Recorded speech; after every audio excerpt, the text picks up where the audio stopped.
আসার পরে মনে হয় কোনো অন্যায় করা যাবে, কোনো অপরাধ করা যাবে, জেনা করা যাবে, কিন্তু সে আমরা ভাগায়া দিল। পাহাড় থেকে নামলো, নামার পরে গিয়া দেখে এটা রাখাল শুয়ে। রাখালের কাম কি? রাখালের কাম হলো রাখাল গিরি করা। এই তো রাখাল সারাদিন লাগায় যখন মেষ চড়াইল, একটা পর্যায়ে যায় রাখাল যখন ঘুমায় রইল, রাখালে যায় নখ দেয়, এই রাখাল তুমি আমার সাথে অন্যায় কাজের মধ্যে লিপ্ত হয়ে যাবা কিনা? রাখালে কয়, এলাকার মধ্যে ঘুইরা কোনো মাইয়া পাই না, মহিলা পাই না, আমারে বুঝি একটা মহিলায় কয় তার সঙ্গে জেনা করবো কিনা, অ্যাকসেপ্ট করে নিলাম।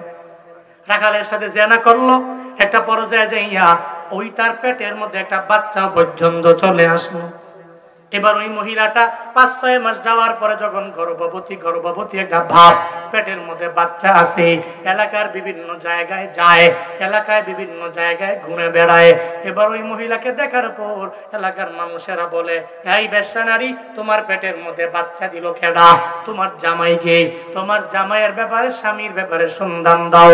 ওই বেশ্যা নারী বলে, ওই যে পাহাড়ের চূড়ায় দাঁড়ায়া দাঁড়ায়া ইল্লাল্লাহর জিকির করে আর নিজের পীর ঘোষণা করে, ওই জুরাইজ হলো আমার স্বামী, আমার পেটের বাচ্চার বাবা হলো জুরাইজ। এদের তো মাথা বড় গরম হয়ে গেল। সারাদিন লাগাইয়া যে মানুষকে ভালো কথা বলে, ভালো কাজের উপদেশ দেয়, ও বুঝি পাহাড়ের চূড়ায় বৈশা বৈশা এই অন্যায় বুঝি করে, এই অপরাধের সাথে নাকি নিযুক্ত হয়ে গেল। এলাকার মানুষের মাথা গরম হয়ে যায়। সব এলাকার লোকেরা দৌড়াইয়া পাহাড়ের চূড়ার মধ্যে যায়, জুরাইজরে মারে, কোনো কথা বলে না। একটা পর্যায়ে জুরাইজরে ধইরা পাহাড় থেকে নিচে নামায়া দেয়। মারতে মারতে মারতে মারতে যখন নিচে নেমে আনলো, জুরাইজ জানায়া দেয়, কেন মারো রে? মারার ব্যাপারে কারণ কি আমারে জানায়া দাও। এলাকার লোকেরা বলে, চুরি চুরি সিনা চুরি, একবারে তুমি অন্যায় করলা, আবার বললো কেন মারি? তুমি উপর দিয়ে বুঝি ফিটফাট, ভিতরে ভিতরে সদরঘাট, তোমার উপর দিয়া ভালো, তোমার ভেতর দিয়া ভালা না।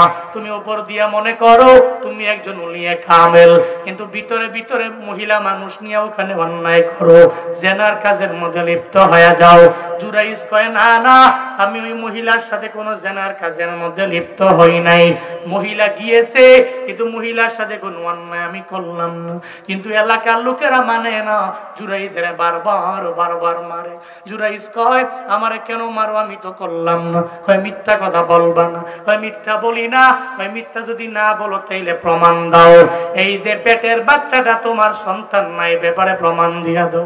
জুরাইজ দাঁড়াইয়া আমার রবের দরবারে আবদার জানায়, ও দয়ার মালিক আমার আল্লাহ, আমি জানি, তুমিও জানো, এই মহিলার পেটের বাচ্চা আমি জুরাইজের না। ও আল্লাহ, তুমি জানো আমি জুরাইজের বাচ্চা তার পেটের মধ্যে নাই। তবে আল্লাহ গো, এটা প্রমাণ আমি কেমনে দিব আমার জানা নাই। এতটুকু আমার জানা আছে, ওই বাচ্চার জবানটা যদি তুমি খুইলা দাও আল্লাহ গো, তাইলে ওই বাচ্চা তার জবান দিয়া বলে দিবি আমি তার রিয়েল বাবা নাকি আর একজন তার রিয়েল বাবা।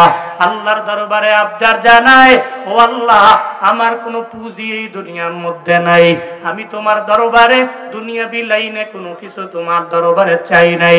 জুরাই যখন রবের দরবারে বারবার আবদার জানায়, আল্লাহ কবুল করে নেয়। আল্লাহ তো তার বান্দারে ওই জায়গার মধ্যে অপমানিত করবে না।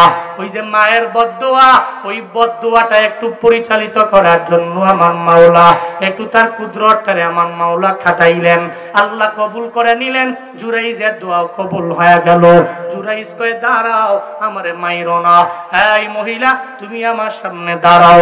এবার যখন জুরাইজ মহিলার সামনে দাঁড়ায়, ওই মহিলার পেটের বাচ্চার দিকে শাহাদাতি আঙ্গুল দিয়া রবের দরবারে আবদার জানায়, ও দয়ার মালিক, আমি জুরাইজ জানি আমি বড় নিমক হারাম, আমি বড় গুনাহগার, কিন্তু আল্লাহ গো, এই পেটের বাচ্চাটার জবান তুমি চাইলেই তো তুমি খুলে দিতে পারো।